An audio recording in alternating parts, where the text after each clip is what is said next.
Many are still grieving. Some families will be lost to one another forever. To those of you who face the difficulties of reconnecting with family and establishing ongoing relationships, we say sorry. We offer this apology in the hope that it will assist your healing and in order to shine a light on a dark period of our nation's history. To those who have fought for the truth to be heard, we hear you now.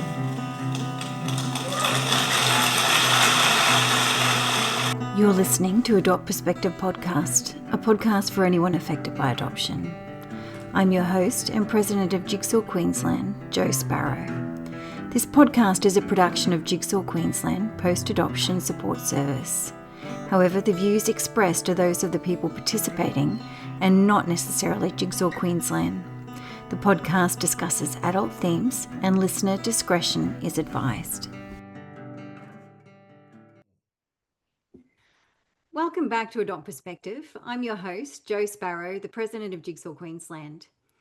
Today I'm joined once again by a deeply respected voice in Australian family law and our adoption community, Professor Nahum Mushin AM, a former family court judge and chair of the Forced Adoption Apology Reference Group.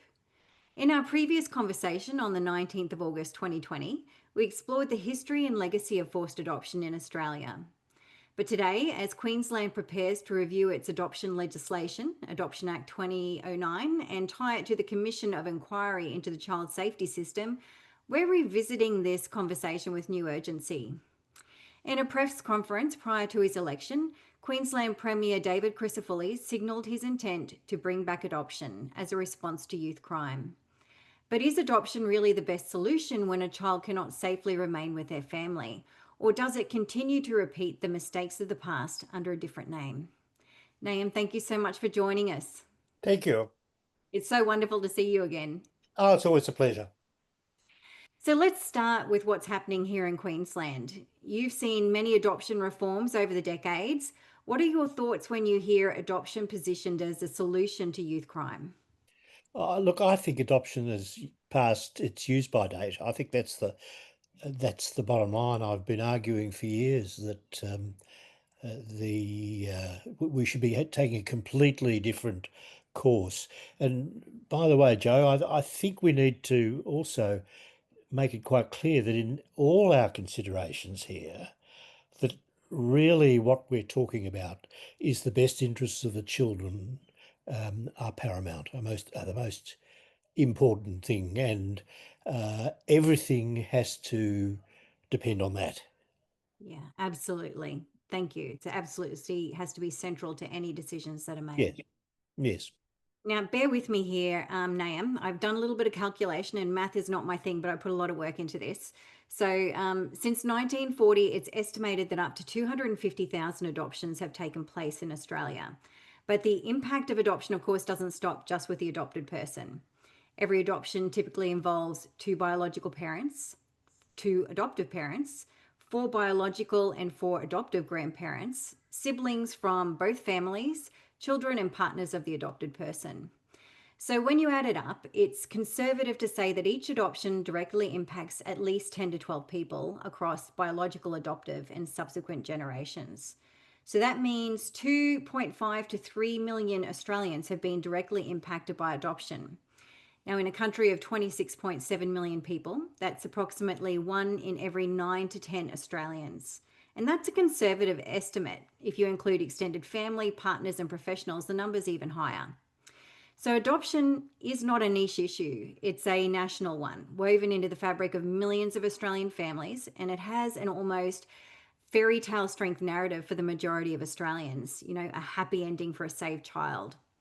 In our last interview and in your 2024 paper for the Griffith Journal of Law and Human Dignity, you describe adoption as a word and a concept as a trigger and a traumatic word for many people. And as the figures I mentioned just confirm, that's not a small number of Australians. So can you unpack what you mean by that and why Australia's history of adoption matters in today's policy conversations? Yeah, first of all, my admiration for your maths and for the for the research that you've done. I've often described the consequences of adoption, and particularly in the forced adoption space where I've worked most, um, as being more than throwing a pebble into a pond. It's like throwing a very big boulder into a very large lake, Yeah. because the consequences of adoption, as you quite rightly say, are very widespread indeed. And we need to be very cognizant of that, because in whatever we do in the law reform space, we've got to take into account that this is not just a fly-by-night exercise. This is an exercise which affects, as you quite rightly say, vast numbers of people, and most importantly, vast numbers of children. And that's the, I think, the starting point of it all. Um, the whole concept of triggers, we all have them. Uh, there might be good triggers and bad triggers. We might, for example, go to a particular restaurant and remember a specific event, a pleasant event. But it's the negative triggers that we're talking about here, of course. Um, it's very it applies to pretty well all of us, that what you're doing on a day by day basis is living experiences, and at times the experiences which you live today bring back experiences that you've had in the past. Mhm. And it's that is a trigger. So that um, if you uh, are a person who has experienced forced adoption, then just the mention of the word adoption can bring back those appalling experiences. And I don't think that that's understood. And one group for whom it's not understood at all, in my view, is the children who experience adoption at maybe 3 months of age, or 6 weeks of age, or at 16 years of age. And the consequences to them of having later experiences can be profoundly negative. Yeah, absolutely. And I know when all of this started coming up in the media, we've been so waiting for this adoption legislative review because there are so many important things that we still need to be done in there. And we've been gearing up for years waiting for it because it's just so overdue.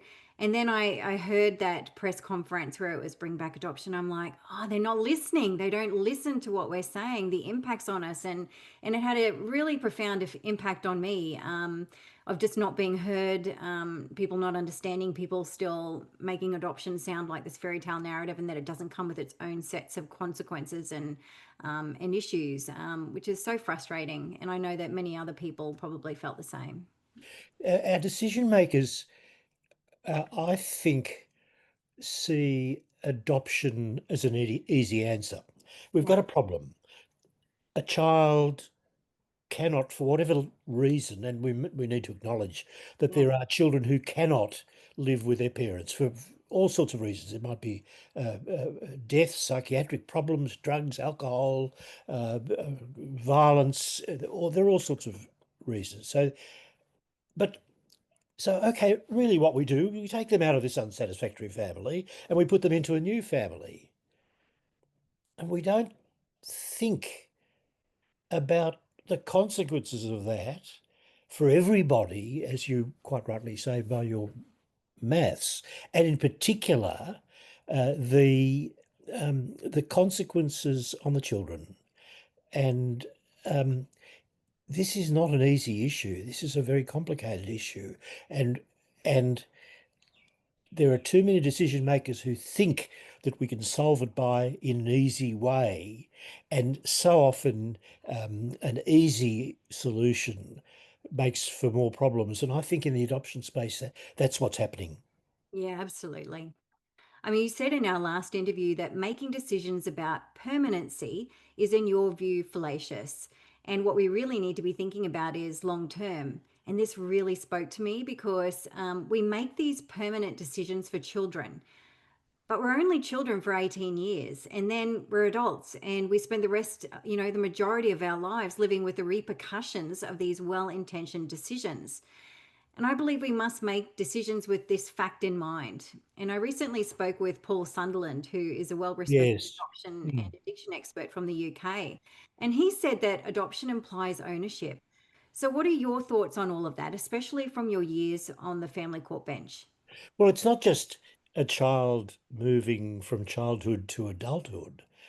The decision that you make for a 3-year-old may well not be right for that child at 8 and 13 and 16. And in the circumstances in which effects on children can be so profound, saying permanent is defying facts and logic. And again, I don't think that that is understood by those people who are making these decisions. So the child of 3, you asked me in the family law context, so you've got a relationship breakdown, that the child is 3 years of age. You have to make the decision on the best interest of the child. And for example, there might be violence on one side of that family. It might not be appropriate for the child to see the violent parent, but it might be appropriate in some years' time where perhaps you can have the right degree of supervision. There are all sorts of permutations, and that leads to another thing, Joe, that I think is too often ignored, and that is that every case must be decided on its own facts. Mhm. You can't generalize about these things. You can't say, "Oh, that child has has committed various crimes. Adoption." That might be wrong for that child. There might be family. There might be kinship. There might be all sorts of answers, and you've got to decide it for each child on the particular facts, and you need to keep an open mind. You need to hear all the facts, weigh it up, and decide what's the best outcome for the child, because the child's interests are paramount. Yeah, yeah.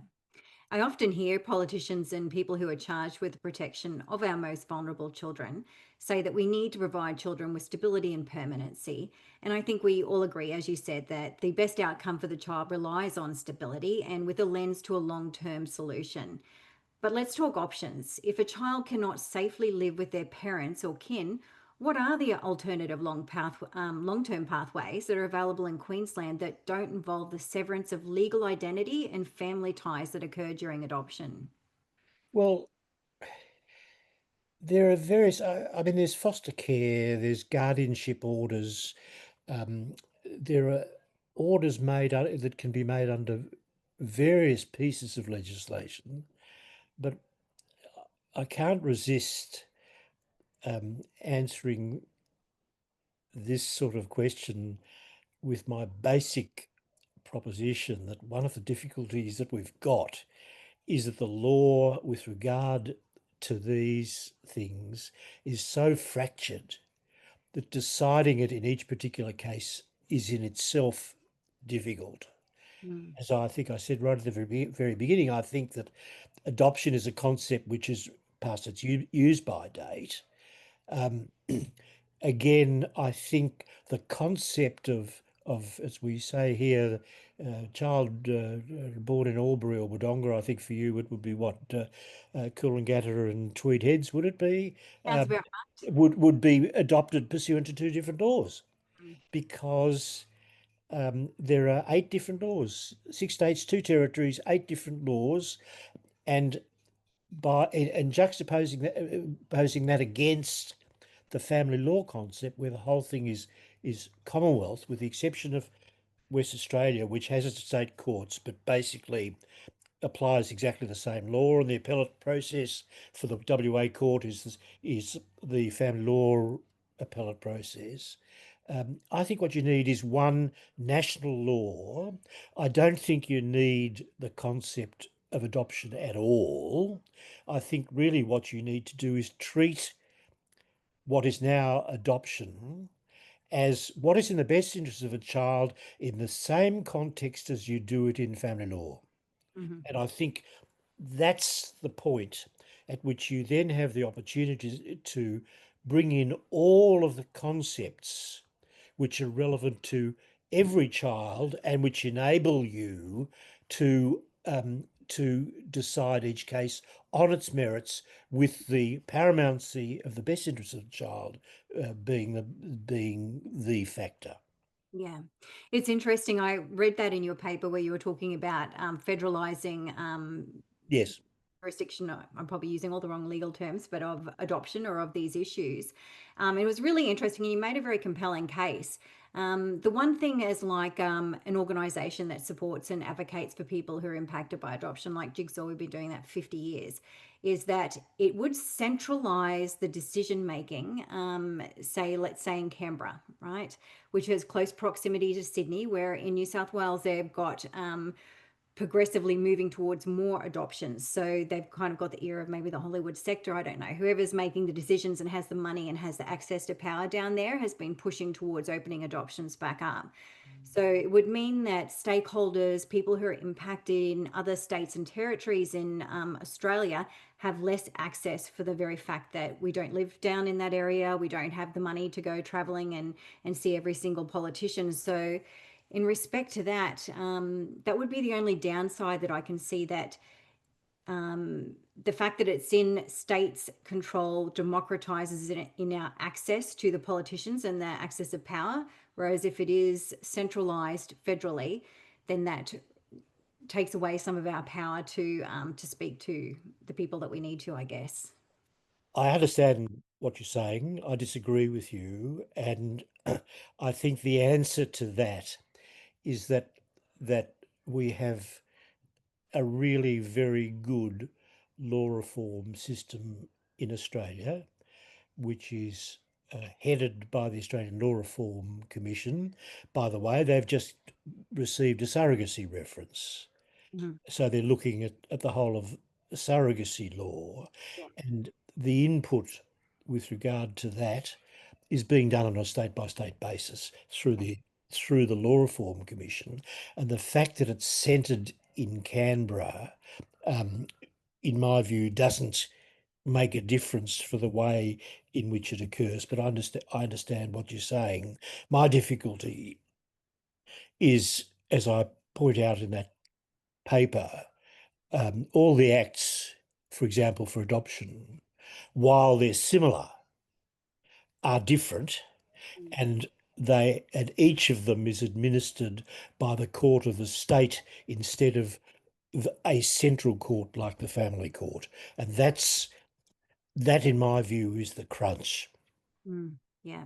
And we do have actually Jigsaw's just put through a submission for that surrogacy review as well. And we'll be keeping a close eye on that too. Yeah. What are the benefits of the approaches we talked about before? So guardianships and parenting orders, that kind of stuff, compared to adoption, especially for the child's identity, rights, and connection to family and culture? Well, in a sense, putting a label on it isn't as important as what it involves on the ground. So that word identity you just used is, in my view, fundamental. And we saw this from the forced adoption consultations that we did, that there is an overwhelming need by adoptees to know their identity. So that, for example, when I was on the court, I had several applications on behalf of children who wanted to go and see their fathers in jail. In a couple of cases, their fathers were there for murder, but they still wanted to know who they were. And that's really basic to our whole being, to the core of of each of our existence. And and unless we honour that proposition, we are not, in my view, we cannot make the best interest of the child paramount, Yeah. because there's an absolute entitlement in every individual in the society to know their roots. And and until and unless that happens, so that whether you're talking about guardianship or fostering or whatever, um, it's got to involve that as a basic concept. For example, um, if I were a judge working in adoption and I had a contested adoption, the concept of a parent, an adoptive parent, being prepared to promote the child's relationships with the child's identity, original parentage, siblings, etc., would be a positive in accepting the adoption. Now that's what we call open adoption, as you know, which is has become which has made adoption a little more successful. I don't think it overcomes the basic problems, but I think it goes some of the way towards that. Um, so that the concept in family law terms, if you're looking at a broken relationship and the child, where the child is to live and whether it be equal or whether it be seeing the other parent less than as a primary parent, one of the most important factors that I've found was the preparedness of one parent to promote the child's relationship with the other parent. So that all of these concepts, whether it be fostering, guardianship, whatever it might be, I think needs to accommodate that, because that's all part of recognizing the identity, which, as I say, is absolutely the most fundamental part of all. Yeah. I mean, my own experience, I have discovered some very sad, traumatic things from my biological history that were not fun to learn about and not fun to process. But I have come to understand that they were integral in the shaping of my own identity, that I had to understand these things, and it made sense of some parts of me that I hadn't understood before. We can't run from the sad parts of our history. We need to try and understand them and get support in doing that. Yes, yes, and that's right. And you would have come out of that um, a better person for that understanding. And it's also, I hope I'm um, not going too far with this, but there would be circumstances in which you would have a trigger which Yeah. might remind you of something like that, and it can happen. I mean, I've recently had a very difficult time, and and I've found myself seeing something completely harmless on television, and all of a sudden it brings back these memories. That's the whole concept of triggers. Now, that's part of a human condition, and understanding and coping with them, dealing with them, and all of those sort of things is part of maturation and part of enabling us to live with the people around us. Yeah, absolutely. I'm sorry to hear you've had a hard Yeah, time with no, that. no. These are things that are happening. I just ended my ninth decade a few weeks ago, so there's plenty of reason to have these sort of things which leap out at you from just in the most unexpected ways. Yeah. Happy Mm. birthday for a couple of weeks ago. Yes. So, Yeah. as someone with lived experience of adoption, I find it deeply confusing to read, for example, on Premier Crisafulli's website, that the LNP supports the Aboriginal child placement principle, and he recognises the importance of protecting a child's name, identity, language, and cultural ties, but only in relation to Aboriginal children. Why do you think this understanding of identity, culture, and community isn't extended to all children who face separation from families? I wish I knew, Joe, because that's the precise illustration of the need for identity.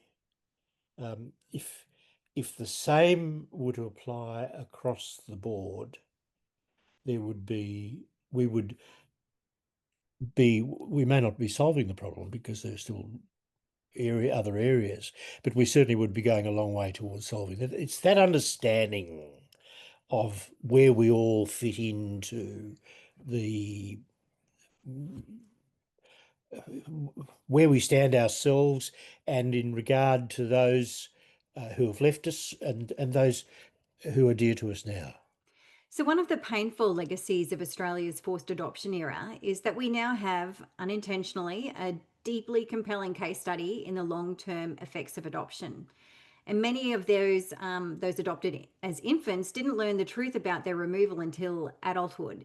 And by then, any trauma they carried couldn't be attributed to their being removed by forced adoption because they hadn't known. It was adoption itself that shaped their sense of identity, belonging, and loss. Given this, I think their voices are an essential resource in the shaping of future policy. Now, and you've seen long been an advocate for centering lived experience. Why do you think there is still such a resistance at a policy level to listening to those directly impacted by past adoptions? Oh, look, I don't know. I think, well, I have to say that in the forced adoption space, I'm bitterly disappointed that government didn't go on with several things that we were recommending in the implementation group. I mean, there should be a forced adoption national day, for example. That it seemed to me that was a no-brainer. And then there was the whole thing of reparations and birth certificates, and it's gradually sort of happening. But um,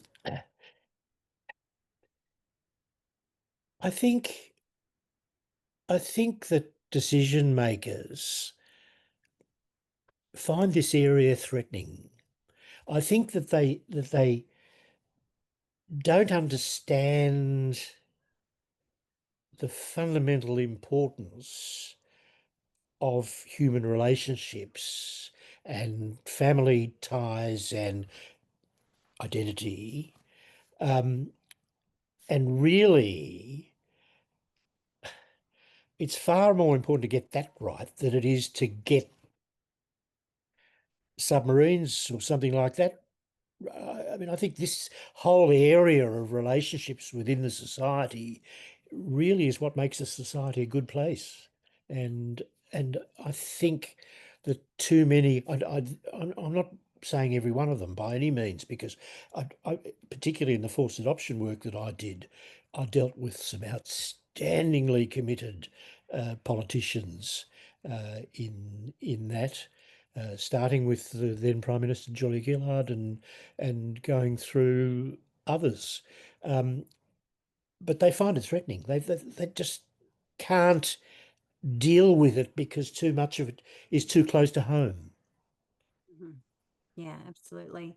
Mm. And I think sometimes, just like I said earlier, that fairy tale narrative of the saved child and, you know, being an answer to infertility, those kinds of issues are so strong and such a strong narrative because prospective adoptive parents have a voice, right? Where adopted Yes, people, adopted yes, children don't have a voice. Um, so that is the strong narrative that sits in the background of everyone. And that's why I really urge them to listen to people's lived experience of adoption because it's so much more complex than they think. And to just say adoption is the answer, it's just such simplistic thinking. And they need to go a lot deeper. yes, yes, indeed. Mm. So, Jigsaw, we've supported thousands, tens of thousands of You have Australians. indeed, and profoundly, if I may say so, to the highest possible standard. I have great admiration for Jigsaw. Oh, thank you, Naim. Mm. That means a lot. Mm. So we've supported so many people, and while there's still far too little formal research into the long-term outcomes for adopted people, we hear their stories firsthand every single day. Some describe their adoptions as good enough. Many speak of deep challenges, including abuse, domestic violence, family breakdowns, or a lingering sense that they never truly belonged. Yes. Sometimes adoptive families struggle to adjust or to process the grief of infertility. Yes. What's particularly concerning is that once an adoption is finalised, to my knowledge, there's no ongoing oversight long term. So, from a policy point of view, I can see why this might appeal because it takes the child essentially off the books of child safety. But doesn't it also expose children to new and unmonitored risks? Absolutely. And if you start with a traumatic situation, which has to be the definition for in order for adoption to be even thought about, then you can't just say, "Oh yes, that's adoption." Will just close that box, put the lid back on, put it in the filing cabinet, and that's it. You can't do that. Then reminded me of these late knowledge adoptions. Late discovery, yeah. Yes, I talked to somebody just recently who found out at the age of 56 that they were adopted. I mean, I think that's absolutely egregious, and completely unacceptable. And for that particular person, it's produced the most awful consequences. Yeah.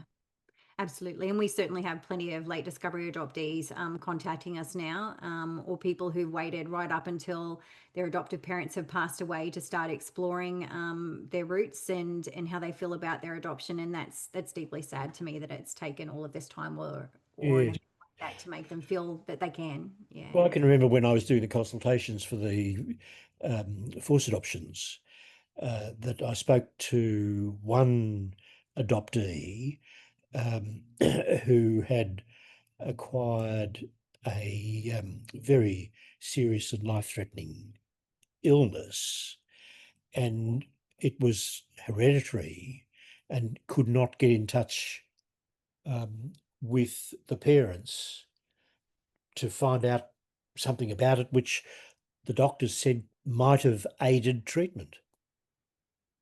Hmm. Yeah. You have you have a Such company, you have a company over your my left. dog. Yes, He it's stays here lovely. and keeps me regular. Yes, yes. Mm. So, the Mm. Queensland government under Premier Crisafulli and Child Safety Minister Amanda Cam remain committed to expanding the use of adoption, despite growing concerns and lived experience that challenge its effectiveness. There is at least one important legal alternative that they could consider, and that is simple adoption. For those unfamiliar, could you please explain the difference between simple and plenary adoption, which is the case in Queensland currently, and why this distinction matters when it comes to preserving aspects of a child's identity and connections? Joe, I actually went to the Oxford Dictionary with regard to plenary, and I've got it in front of me at the moment. Complete, entire, perfect, not deficient in any element or respect, absolute, unqualified. Yeah. Essentially, plenary adoption as not is a term that's not really been used much in Australia. I think it originates from France, but it's the concept where upon adoption, the adoptee's original family is ruled completely out, has no rights or interest at all. And we know that more as close adoption.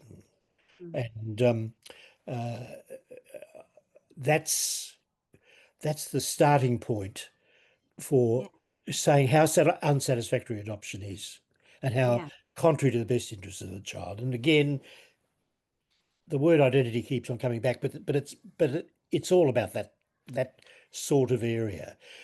On the other hand, simple adoption, which we more usually know here in Australia as open adoption, um, has relaxed that so that in appropriate circumstances, where it's in the best interest of the child might have the opportunity to have an ongoing relationship with the child's parents, and or one of them, or siblings, or grandparents, or whatever, so that you that's a more broad-minded way of doing it, and in fact, I take that as being um, a stage away from closed adoption or plenary adoption, as some people know it, to my proposition that it should be a Commonwealth matter in the family court, and you do away with the word adoption altogether. Mm.